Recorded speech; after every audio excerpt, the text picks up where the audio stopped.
everybody, welcome back to our channel. I wanted to film a fall TBR video. Actually, I've been wanting to film a fall TBR video for some time now.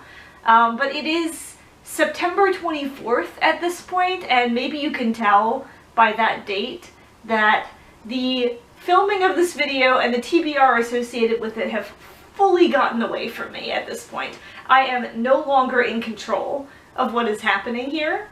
So I thought I would take you through what my reading plans are for the next couple of months, including what I've already done in the month of September. So I have three piles next to me. The first one are books that I am definitely going to be reading from now until around the beginning to middle of November. The second pile are books that I'm trying to choose between. I have a bunch of options for certain challenges that I'm doing, and I have not chosen between them, and in fact will not choose what I'm going to read until the moment that it becomes relevant. And then finally I have a small stack here that are books that I've definitely, they haven't made the cut. We're going to run out of time, I'm not going to get to them.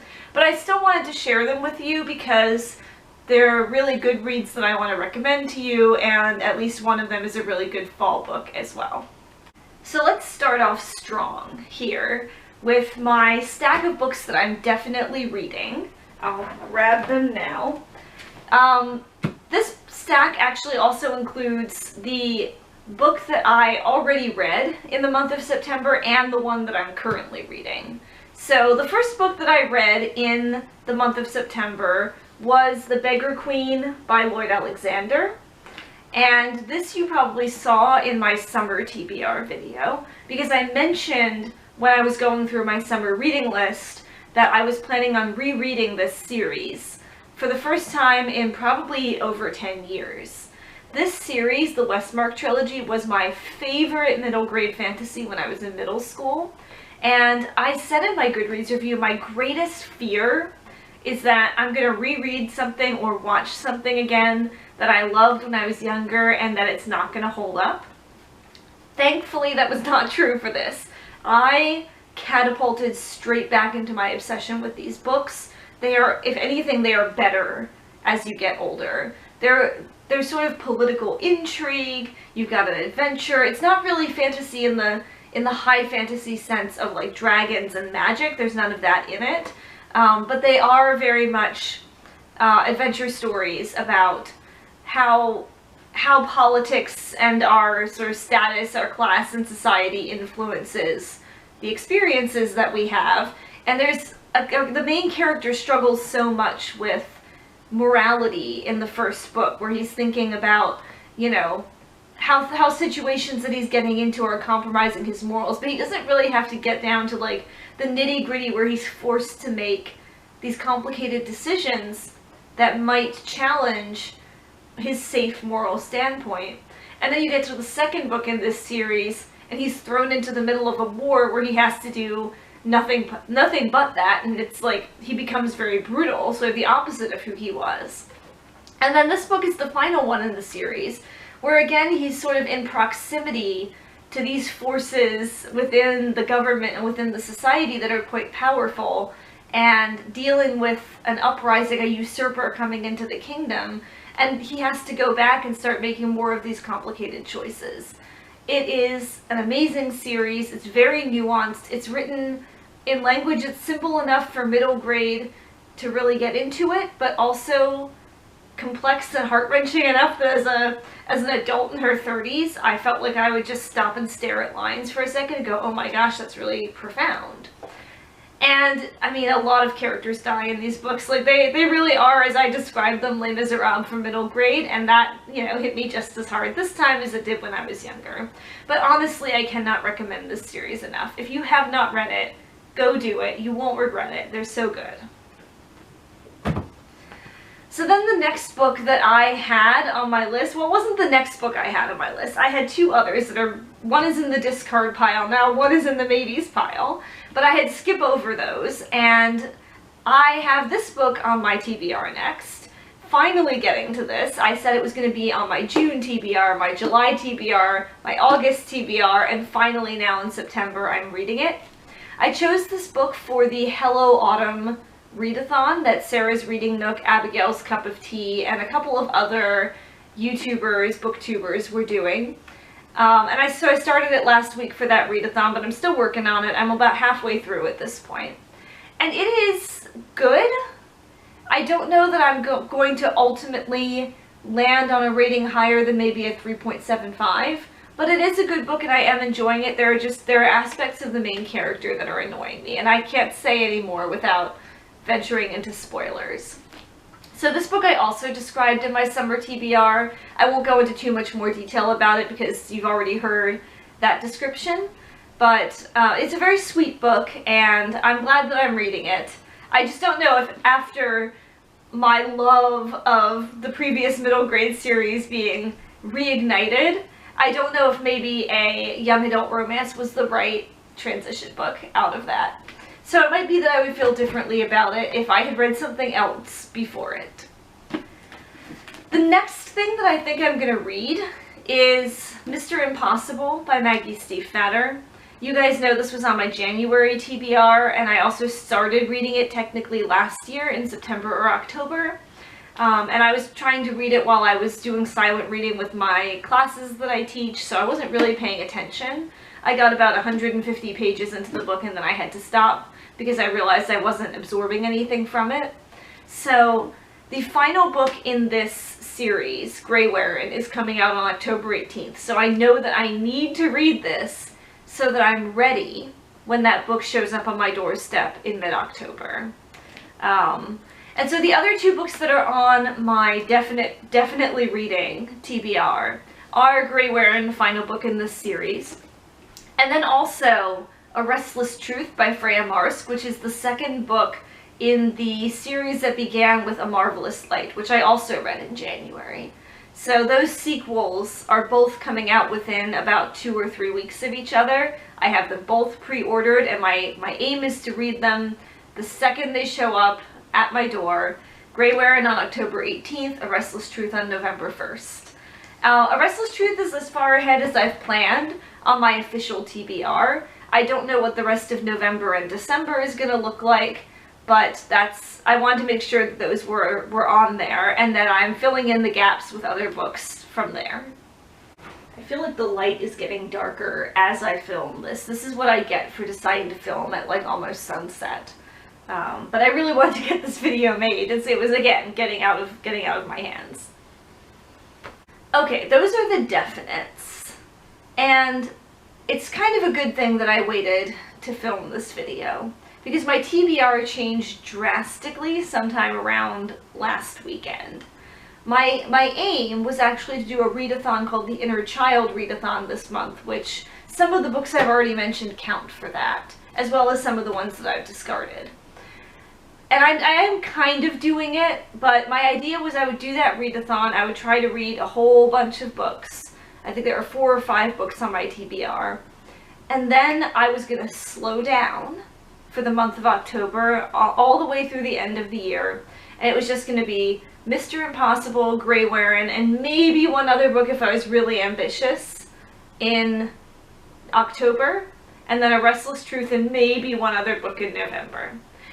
But then, the people who were behind the Summer Splash readathon this summer decided that they were going to do a new readathon for October 16th to 31st. It's called Trick or TBR, and I'll put some information about it in the description box of this video.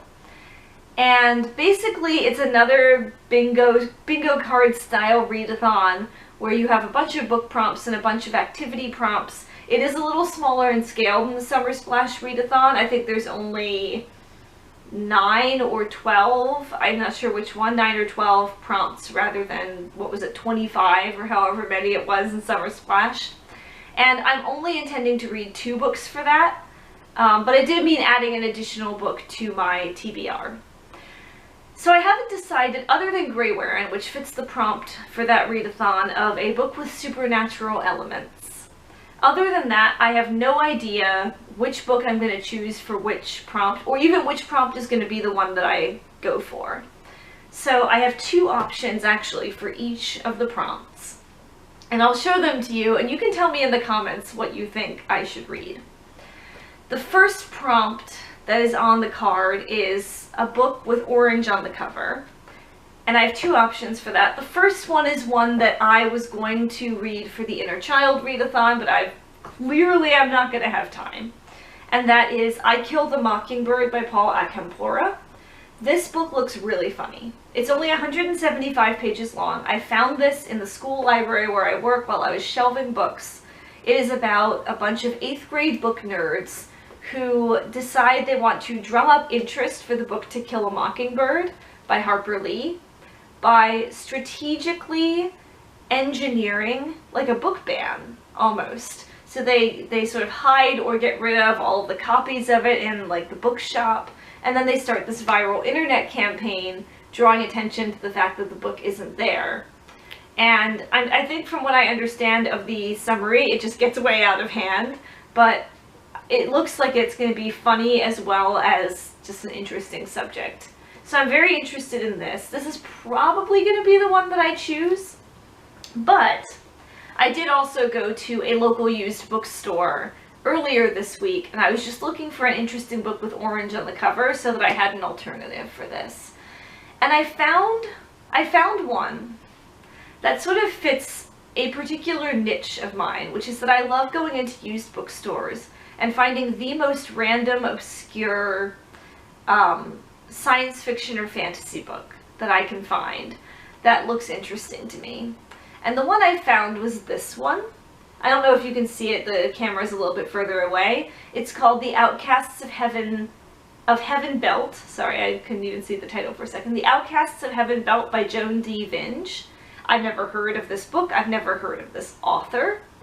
But it looks like an interesting little space adventure about a starship that is attacked and a lot of their crew dies, and the rest of the crew members have to figure out how to get to safety and how to survive out in space. And I don't know, I read the first couple pages and I like her writing style. This book only has a 3.41 aggregate rating on Goodreads, but it also only has like 15 reviews. So maybe there's just 15 people who hated it and the people who liked it aren't reviewing it on Goodreads. So I think it could be good. I'll have to choose between these if I decide on this category. I had a little bit of difficulty choosing books for the next prompt that I'm going to talk about because it was a very general prompt and I have so many things that could fit into it. But what the prompt is a book that's been haunting your TBR like a ghost because it's the spooky season. And I have two that I finally came up with, although there's certainly a lot more that you could say. The first one is Cemetery Boys by Aidan Thomas. I was lucky enough to see Aidan Thomas live at an event in DC a couple of weeks ago, and I got this book signed, so I'm very excited about that. This book I started to read about 2 years ago, and I got a fair amount of the way into it. I don't have the bookmark in here anymore, but I think I got at least halfway through. And I actually told them this when I went through the signing line. I said, if I DNF a book, it is almost never because I wasn't enjoying it. I am like an obsessive completist. So I will continue to read a book even if I'm not liking it that much at all. When I DNF a book, it's usually because it was an impulse read that I started at a time when I didn't really have the time in my schedule to be reading it, but I just really wanted to know what it was like. And I did that about 2 years ago around this time, and then work from home started getting a little bit more intense and I didn't finish it, but I really want to. And what's been haunting me since then is just the fact that I only got 50% of the way through this. This book is a queer fantasy romance. It is about a trans boy who is a member of a group of people who can sort of interact with the spirits of the dead and help them move on. And he is trying to prove himself because since he's trans, a lot of his family doesn't believe that he can be a real brujo, which is what those people are called. And so he tries to summon the spirit to prove that he's the real deal, and what he ends up doing is summoning a different spirit than he was planning to, and that spirit has a mystery associated with him and also doesn't particularly want to pass over. So it becomes this mystery wrapped up in a love story. And I'm really, really interested in it. I like the writing that I've heard so far. So maybe I'll choose this to finish it. It does fit the spooky season vibes. But my other option, which the main advantage to this option is that it's shorter, is This Is How You Lose the Time War by Amal El-Mohtar and Max Gladstone, which has also been haunting my TBR for probably years. I don't know much about this one. It is also sci-fi or fantasy, and it's also queer, and I know that it is written in like an epistolary format, like an exchange of letters. Other than that, I don't know much. I would be going in with very little context. And that does intrigue me. I've heard that this book breaks people's hearts. So that kind of makes me more interested. I want my heart broken too. Alright, so the final category of the 4 trigger TBR categories, which remember, I'm only going to get to 2 of them, and one of them is going to be the one for Grey Warren. But the final category is it's called Friend or Foe, and the idea is that it's an author or genre that you are not familiar with, that you have no experience with. So it could be a friend, like you love it, it could be a foe, like you don't like it. So I chose 2 authors that I have never read before. Again, one of them is spooky, one of them is not. The first one is, I chose Emily St. John Mandel's Station 11, because this is a book that I've wanted to read for a really long time. I've never read any of Emily St. John Mandel's books. Florence read Sea of Tranquility and loved it, and I don't remember if she's read this one. But you probably know what this one's about from the limited series. It's about a flu pandemic that just devastates the entire world, and civilization as we know it kind of comes to an end. And then it flashes forward about 20 years, and it's about this like traveling theater troupe. And I don't know what it's about outside of that. I just know there's Shakespeare in it, there's theater in it, there's some hopefulness for civilization in it. I think this is almost guaranteed to be a new favorite book for me. I hope I'm not wrong about that. But I'm so interested to read it. And I have this mental block where I feel like I can't watch the limited series until I read it. So that's another incentive to get to this one, to maybe make that one my last book of October. But the other one I chose is a spookier one, which is The Only Good Indians by Stephen Graham Jones. So this is about a couple of First Nations American Indian men who I think are struggling with the conflict between things that are associated with their indigenous culture and things that are associated with the world around them. It's a social horror book, so I get the sense that there is some kind of monster involved with this, but also that social message about, you know, coming up against your culture. I don't know for sure because I've never read it. So this is another one that might be good, knowing that it's October, that it's going to be a spooky time, but I know it is kind of scary, and I don't know if I'm going to be in the mood for quite that level of scariness. So this brings us to our final category, which are books that I know that I'm not going to get to, but that I want to share with you anyway. As you kind of might guess, from all the maybes that I just listed, probably 4/5 of them are ones that I'm not going to get to, because I'm only going to get to one pair of books, and only one of that pair, most likely. So a lot of those are going to end up going from the maybe pile to the discard pile and going just back on the regular TBR long list. But these are some ones that I already know I had to cut.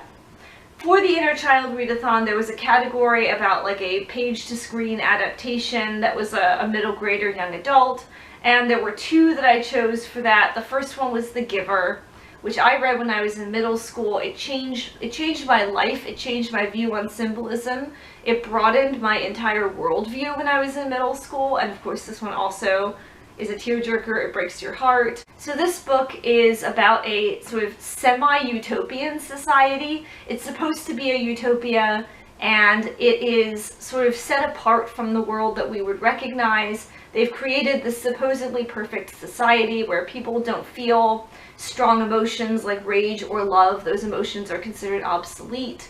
Everyone is assigned certain jobs. They have a very well-ordered way of life. And they also have no memory of our history or of a culture that we would recognize. That's been erased from them. So one year, the main character, whose name is Jonas, he's assigned his job, I think when he's 12 years old, because they're all assigned. And at first he's not given a job, and he's really confused about that, but then he's told that he is the new receiver of memory, which is the one person in the entire community who gets the memories of, you know, a world that we would recognize, and all of the complexity that that involves. So he starts studying under the previous receiver of memory, who is now called the giver, and as he does that, he, you know, starts to learn about all of the things that we would know about in our world. And not only does he get a more complex idea of humanity and the world around him, but he also starts to realize maybe the society he lives in is not as much of a utopia as it seems. Again, a book that if you haven't read it, it's really worth it. Really worth it. But I'm not going to get to it probably this year because, you know, time. The next one I have is The Never-Ending Story, which was a book before it was a movie. This is by Michael Ende. He's a German writer, so this is in translation. And you probably again know this from the popular children's movie, but it's about a young boy who goes into a bookshop and ends up in a different world that's not the same as his own, and has all of these magical creatures in it, and it looks like a really interesting book. It looks quite long, actually, so I don't know how it might be different from the movie, but I've had this book for years and I really want to read it. This is what I wanted to use for the page-to-screen adaptation, but even then I knew I wasn't going to have time. I just put it on the TBR anyway because I kind of just wanted to. And then the last book that I have on my discard pile is Neil Gaiman's The Graveyard Book. This is a book about an orphan boy who grows up in a graveyard surrounded by like ghosts and other spooky creatures. And he's not allowed to leave the graveyard because he would be in danger if he did. This seems like a slightly creepy but mostly sweet book. It's for like middle grade and young adult, so it's not going to be too scary. Probably not even Coraline levels of scary, I think. And I do really want to read it, but again, I don't think this is going to be the year. Those are all my fall TBR picks. I hope that it gives you inspiration to read some of these, even if I know that I'm going to get to maybe 1/4 to 1/5 of the books I just listed. And if you have read any of these and you have opinions on them, please let me know. I would love to know more about which ones are good as I plan my TBRs for the future. And also, if you know any other books that would be really good to read in the fall, I'm always looking for recommendations. So feel free to come into the comments and tell me about them. I hope you enjoyed this video, and we will see you in the next one. Have a great fall, everybody.